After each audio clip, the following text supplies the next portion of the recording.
आज द्वारिका में हो रहा है। आज हमारे भारत का गणतंत्र दिवस है। सबसे पहले तो आप सब लोगों को गणतंत्र दिवस की बहुत बहुत शुभकामनाएं। आप सबके चित्त में राष्ट्र प्रेम, राष्ट्र भक्ति बढ़े, ऐसी हमारी प्रार्थना है।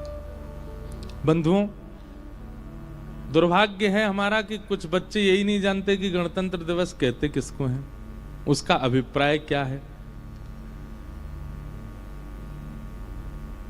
ये दुर्भाग्य है, ये हंसने वाली या मजाक वाली बात नहीं है। हम जिस राष्ट्र में रहते हैं और जिस राष्ट्र का हम खा रहे हैं, जिस राष्ट्र ने हमको जन्म दिया, उस राष्ट्र की इतनी सामान्य सी बातें ना पता होना दुर्भाग्य है। हमसे कई माता पिता पूछते हैं कि बालकों को श्रेष्ठ बनाने के लिए क्या किया जाए, हम ऐसा क्या करें कि हमारे बालक वो बिगड़े ना। 18, 19, 20 की उम्र में आकर के बालक बिगड़े। अब 18 नहीं, अब तो 15, 14, 15 पे ही बिगड़ जाते हैं। अब तो धीमे धीमे समय और कम होता जा रहा है। हम लोग बहुत सही समय पे संसार को अलविदा कर देंगे। हमारे बाद वाला समय तो ऐसा होगा कि बच्चे 5-6 साल की उम्र में ही सब काम उनके ऊधम वाले शुरू हो जाएंगे। बहुत भयावह समय आने वाला है कलयुग में। लोग पूछते हैं कि बच्चों को हम क्या सिखाएं। आपने सिखाया तो था बचपन में, उसको हनुमान चालीसा याद थी, गायत्री मंत्र भी याद कराए थे। बचपन में आपने उसको प्रणाम करना भी सिखाया था। आप सब याद करो, आपने अपने बच्चों को जब छोटे थे तो उनको मंदिर भी ले जाते थे। वो आप नहीं ले जाते थे तो वो रोते थे कि हमको लेके जाओ। कीर्तन में जाते थे। फिर क्या हुआ कि अचानक से वो परिवर्तित हो गए।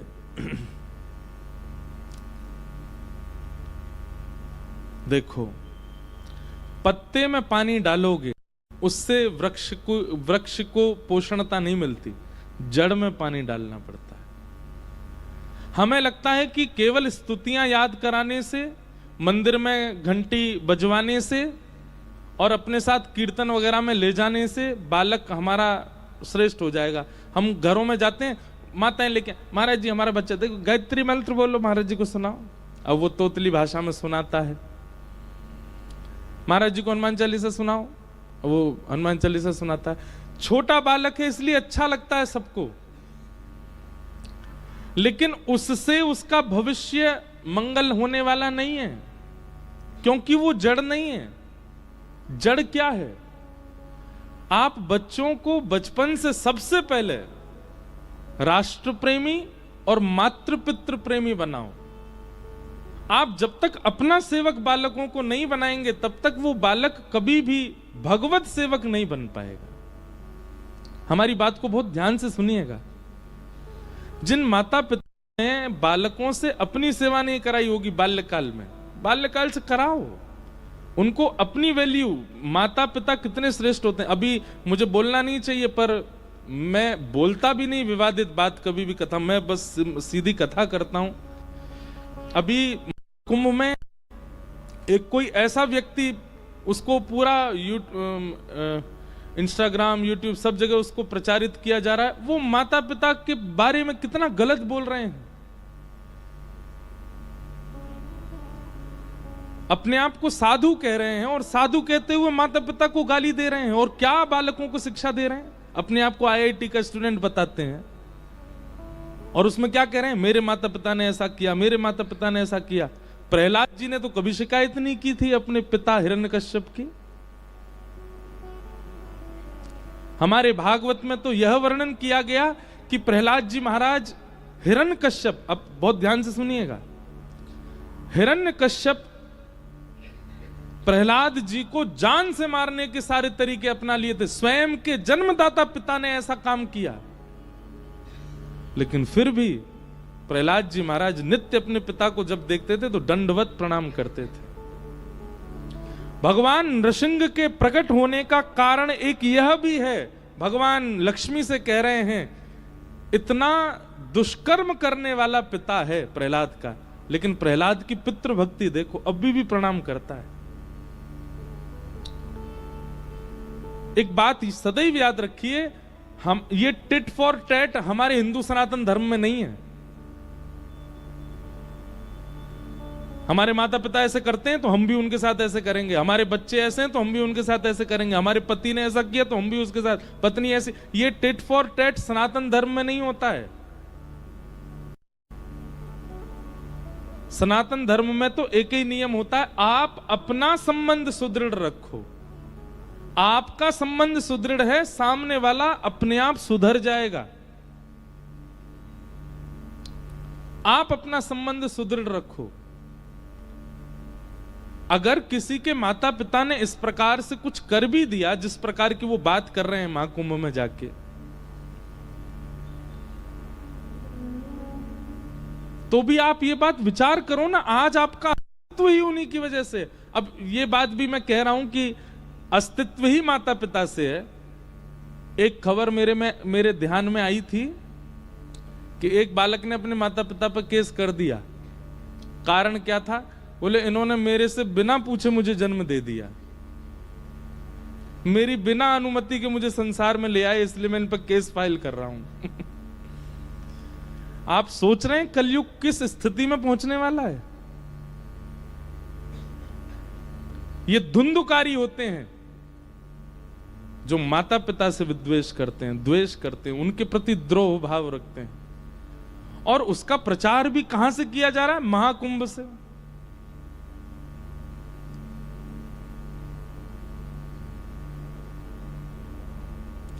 हमारी आपसे प्रार्थना और सोशल मीडिया यूज करने वालों से प्रार्थना, ऐसों से इन्फ्लुएंस मत हो जाना जो माता पिता का ही विद्वेष फैलाते सब जगह। हमारे यहां किसी के प्रति आसक्ति ना हो ऐसा सिखाया जाता है, पर इस प्रकार अपमान किया जाए सबका, यह नहीं सिखाया जाता।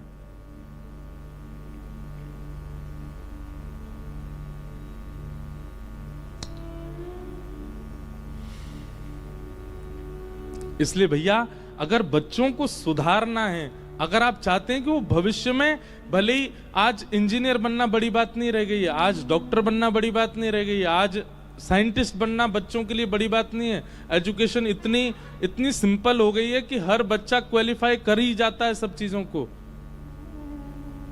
इसका मतलब ये नहीं कि यहाँ कई बच्चे बुरा मान जाए, हमने तो बहुत मेहनत की। मेहनत करते ही आज के बच्चे, अगर एजुकेशन की लाइन में देखो तो मेहनत करके सब हासिल कर रहे हैं, पर आज के बच्चों में संस्कार की कमी है।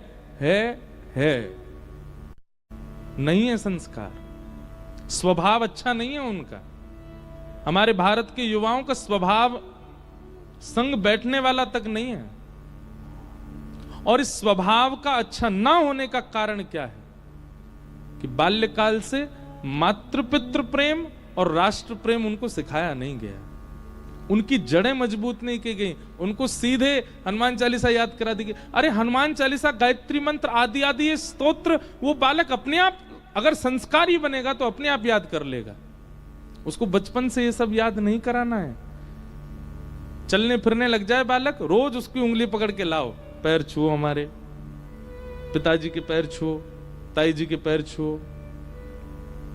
यशोदा मैया के लिए आता, आज बाल्य लीला है ठाकुर जी की।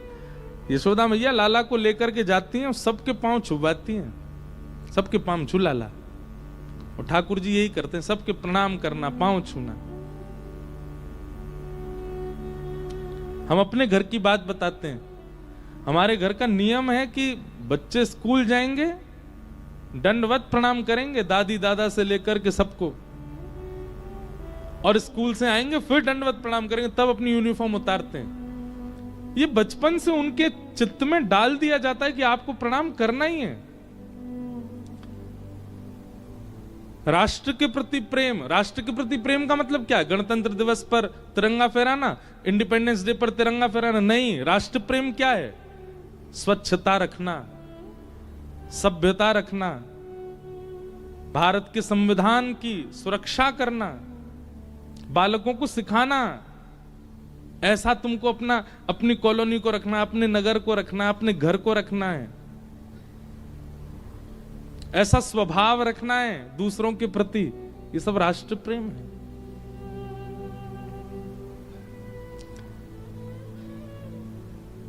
आज नहीं तो कल समझेंगे बात, पर जिस समय राष्ट्र भक्ति और मातृपितृ भक्ति बालकों में आ गई, वो बालक अपने आप 15 वर्ष की उम्र में आकर के भगवत भक्ति सीख जाएगा।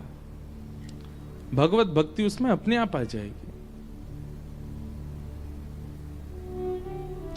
श्रीमद् भागवत में कहते हैं भगवत भक्ति करने की आयु कौन सी? बोले कौमार आचरित प्राज्ञो, कुमार अवस्था, बाल अवस्था नहीं। बाल्य अवस्था तो माता पिता से प्रेम और राष्ट्र प्रेम ये सिखाने का होता है।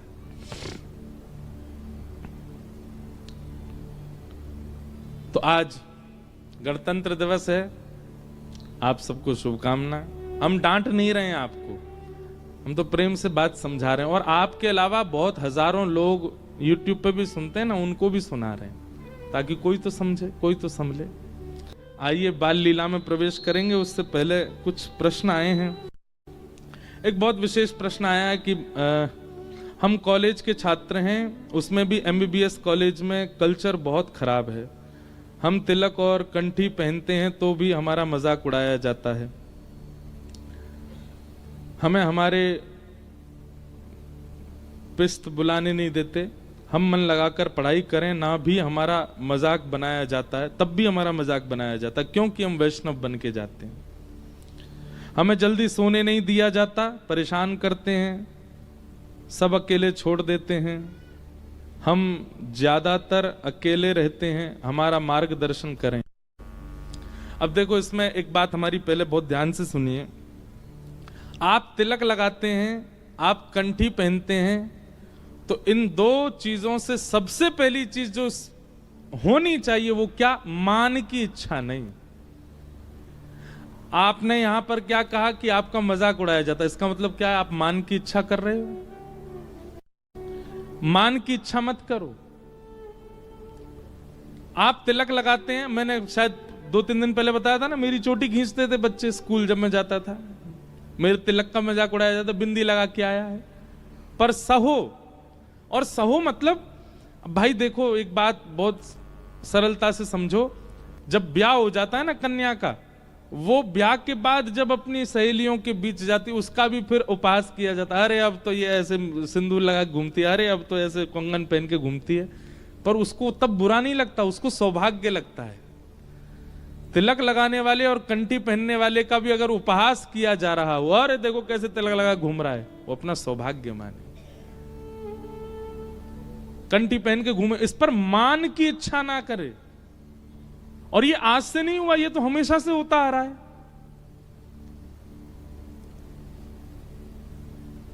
क्यों कहा मीराबाई ने, जिन भेषा मारो सांवरो रीझ है। कोई और रूठे, मुझे उससे कोई मतलब नहीं है, ठाकुर जी रीझने चाहिए, बस सबसे पहली बात। दूसरी बात, आप अपना आदर्श बनाइए। श्री किनको? प्रहलाद जी महाराज। प्रहलाद जी दानवों के विद्यालय में पढ़ते थे, दैत्यों के विद्यालय में।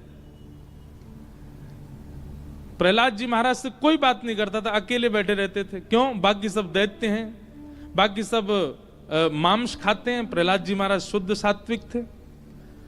बाकी सब लोगों को गप्प मारने में अच्छा लगता था, प्रहलाद जी महाराज कीर्तन करते थे। एक बात याद रखिए, अपने कर्तव्यों का निर्वहन कीजिए। आप कॉलेज पढ़ने के लिए गए हैं, वहां मित्रों से मैत्री करना और उनसे सम्मान प्राप्त करना, उनके समाज में बैठना, यह आपका उद्देश्य नहीं रहेगा। और ये हम पहले कह चुके हैं, भक्ति मार्ग में आओगे तो बहुत कुछ छूट जाएगा। तो सबसे पहले तो अमानी बन जाओ, मान की इच्छा ही मत करो। उसके बाद भी आपको ऐसा लगता है आपके तिलक का मजाक उड़ाया जा रहा है, तो हमारे यहां, अब ये अंतिम बात सुनो, हमारे यहां जल का किया जाता है। जल हाथ में लो और हाथ में लेकर के जल से तिलक कर लो। वो अदृश्य तिलक है, तिलक भी हो गया, दिखेगा भी नहीं। लेकिन हम फिर कहेंगे दोबारा, मान मत करो कि आपका उपहास होता है, या ये मान की इच्छा मत रखो। अपने स्वरूप में जाओ।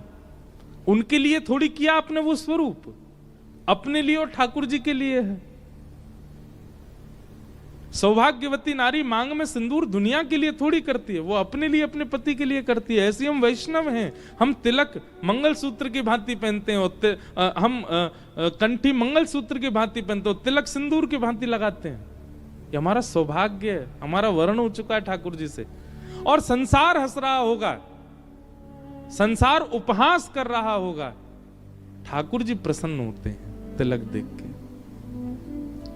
कोई एक तो रूठेगा भाई, अगर संसार उपहास कर रहा है तो ठाकुर जी प्रसन्न है, और ठाकुर जी उपहास कर रहे हैं तो मतलब संसार प्रसन्न है।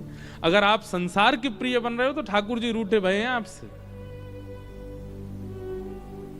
इसलिए जिनका ये भाव है, अब आप कॉलेज जाइए और बिल्कुल भी मान की भावना से मत जाइए कि मेरा सम्मान ही हो। अपमान का अनुभव उसी को ज्यादा होता है जिसको सम्मान की बहुत इच्छा होती है। क्या कहा हमने? अपमान का अनुभव उसी को ज्यादा होता है जिसको सम्मान की बहुत इच्छा होती है, और जिसको सम्मान की इच्छा नहीं होती ना, उसका कोई व्यक्ति जबरदस्ती अपमान कर दे उसको पता ही नहीं चलता। इसलिए मान रहित होके जाओ। भक्ति में भाव को क्या अहमियत है? भाव के बिना भक्ति है ही नहीं, पूजा है।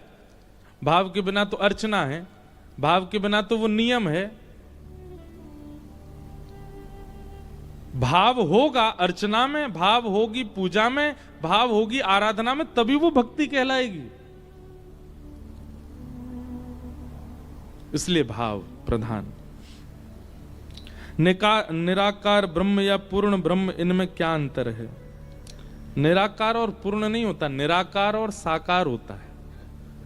निराकार और साकार। निराकार मतलब जिसका कोई आकार नहीं हो, साकार मतलब जिनका आकार है। द्वारिकाधीश दोनों ही ब्रह्म है। निर्गुण है सो पिता हमारा, सगुण है महतारी, किसको निंदे किसको बंदे, दोनों पड़ला भारी। निर्गुण जो है ये हमारे पिताजी हैं, सगुण जो है वो हमारी माताजी हैं। दोनों ही वंदनीय है।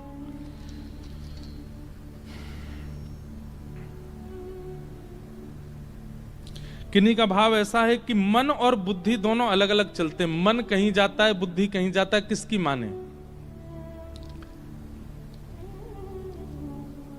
बुद्धि कहती है सुबह 5 बजे उठ के मॉर्निंग वॉक पे जाओ, मन कहता है रजाई ओढ़ो सो जाओ। काहे को जाना? बुद्धि कहती है तला भुना मत खाओ, गुलाब जामुन मत उड़ाओ। मन क्या कहता है? 2 दिन की जिंदगानी खा ले बंदे, और खा ले। बुद्धि कहती है कथा सुनने चलो, द्वारिका में कथा हो रही है। मन कहता है थिएटर में पिक्चर लगी है वो देखने चलो। सीधी बात लिख लीजिएगा, बुद्धि आपको उस मार्ग पर ले जाती है जिसमें आपको परिश्रम करना पड़ता है, और मन आपको उस मार्ग पर ले जाता है जिसमें आपको सुख मिलता है। आपके कंफर्ट जोन में मन लेकर के जाता है। और एक और बात कहूं, आपको जो चाहिए वो मन की इच्छा होती है, और आपके लिए जो जरूरी है वो बुद्धि की इच्छा होती है। इसलिए बुद्धि की मानिए। हम बजा दिया करो अच्छे से, कोई बात समझ आवे तो।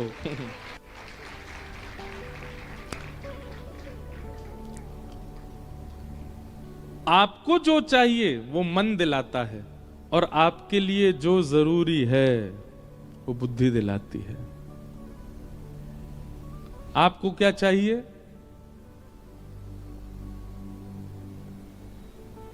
कुछ करना ना पड़े, घर पे बैठे रहें, करोड़ों यहीं आ जाए, ये मन की इच्छा होती है। पर बुद्धि क्या कहती है? परिश्रम करो, श्रम करो, सुबह हो गई है निकल पड़ो, कुछ कर्म करो, मेहनत करो, थोड़ी पढ़ाई कर लो, बुद्धि को थोड़ी और शार्प करो। तो एक प्रकार से देखा जाए तो मेरा पक्ष बुद्धि की ओर जा रहा है, पर भागवत जी का पक्ष अलग है। भागवत जी कहती हैं मन और बुद्धि दोनों अलग अलग नहीं होने चाहिए। आध्यात्म का मतलब ही क्या होता है? आध्यात्म का मतलब है कि इच्छा फिर 2 नहीं, एक ही इच्छा है, वही मन की है, वही बुद्धि की है। भक्ति का मतलब ही वही है। जो बुद्धि चाहती है वही मन चाहता है, जो मन चाहता है वही बुद्धि चाहती है। इच्छा एक हो जाना ही भक्ति पथ है। दो इच्छा होना ही संसार पथ है, बुद्धि का अलग, मन का अलग। पर इन दोनों का एक ही भाव हो जाना, यही तो भक्ति है। फिर संशय नहीं है आपके चित्त में, जो बुद्धि चाहती है वही मन चाहता है, और आप निकल पड़ते हो उस मार्ग पर, तभी तो भक्ति पथिक कहलाओगे, तभी तो भक्त कहलाओगे। भक्त की एक ही इच्छा होती है। तो सत्संग के माध्यम से मन और बुद्धि इन दोनों को एक करना है, इनकी एक ही इच्छा रह जाए।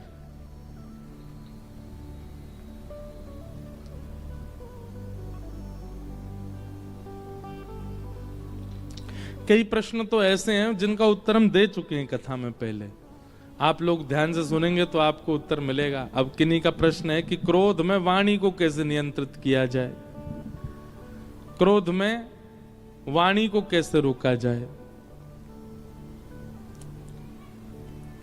अब देखो, इसमें हम कैसे बताएं कि जीभ कैसे रोको। एक काम कर लो, जैसे क्रोध आए जीभ पकड़ के घुमा करो, पकड़ के घूमोगे तो बोलेगी नहीं। या फिर एक संकल्प ले लीजिए, जब जब मेरे सामने अनुचित काम होगा जिससे मुझे गुस्सा आता है, मैं मौन हो जाऊंगा, ये संकल्प ले लो। सती ने प्रभु श्री राम की परीक्षा ली, सबको कथा पता है, सीता जी का रूप धारण करके सती जब लौट करके आई तो शंकर जी को पता चल गया कि सती परीक्षा लेकर के आई है। शंकर जी ने फिर भी पूछा कि आप कहां गई थी, तो झूठ बोल दिया, आप तो दूर से प्रणाम कर रहे थे, मैं पास से प्रणाम करने गई थी राम जी को। इतना अनुचित हुआ महादेव के सामने, लेकिन महादेव ने क्रोध नहीं किया, उसका दूसरा पर्याय कर दिया, क्या, चुप हो गए। और एक बात सुनिएगा, क्रोध से भी ज्यादा खतरनाक होता है मौन। श्रीमद् भागवत के कपिल देवूति संवाद सांख्य शास्त्र में ऐसा वर्णन है कि जब आपको किसी बात पर क्रोध आता है और क्रोध आते ही आप बरस जाते हो, तो आप जितना बोलोगे या जितने हाथ पांव फैलाओगे या जो भी चीजें फेंकोगे या जो भी कुछ करोगे, उन सब से आपका बदला नक्की हो जाएगा, पक्का हो जाएगा। आपने अपना बदला खुद ले लिया, चिल्ला करके, हाथ पांव फेंक के, आदि आदि करके। लेकिन यदि आपके सामने कुछ अनुचित हुआ, आपको बुरा लगने वाला हुआ, और उसके बाद भी आप शांत हो गए, आपने क्रोध नहीं किया, तो आपके हिस्से का बदला फिर प्रकृति लेती है उस व्यक्ति से। प्रकृति मतलब पृथ्वी, जल, अग्नि, वायु, आकाश, और ये पंच तत्व जब बदला लेते हैं तो आप कुछ नहीं ले पाओगे जैसा ये लेते हैं। इसलिए मौन अच्छा है। आप किसी को कुछ नहीं कहते हैं तो प्रकृति आपका बदला लेने लगती है, फिर आपकी तरफ से क्रोध प्रकृति करने लगती है। कोई व्यक्ति यदि बहुत भजनानंदी है, कोई व्यक्ति यदि बहुत सत्संगी है, कथा सुनता है, कथा सुनाता है, उस व्यक्ति का आपसे नाराज हो जाने के बाद आप अपना जीवन देख लीजिएगा, कुछ ना कुछ प्रकृति आपसे बदला लेगी। और एक और चीज होनी चाहिए कि वो आप पे गुस्सा करे ना, वो आप पे चिल्लाए ना, बस नाराज होकर चला जाए, उसकी नाराजगी का बदला प्रकृति लेगी आपसे। इसलिए क्रोध आने पर मौन का नियम लीजिए। अगर आपका क्रोध जायज होगा तो प्रकृति उसको सब दिखा देगी, आपको कुछ नहीं करना पड़ेगा। और सत्संग बढ़ाइए, जैसे जैसे आप सत्संग करोगे, कम से कम नहीं तो रात्रि सोते समय तो आप शुद्धता रखिए कि आप जब अपने सोने के लिए जाते हैं उस समय फोन पर कोई कथा ही चला लीजिए। सुबह उठ करके तुरंत 15 मिनट कम से कम आप बैठे रहते हैं बेड पर, उतनी देर कथा ही सुन लीजिए। ये 2 सत्र में भी अगर आपका कथा क्रम है, उसी से ही बहुत हृदय आपको अनुभव पवित्रता का कराने लगेगा। धीमे धीमे क्रोध कम होने लगेगा। सबसे बड़ी मेडिटेशन है कथा, हमने अनुभव किया है। मन बुद्धि सबको संयम करने का सुदृढ़ तरीका है। तो क्रोध को वश करना है तो सत्संग बढ़ाओ।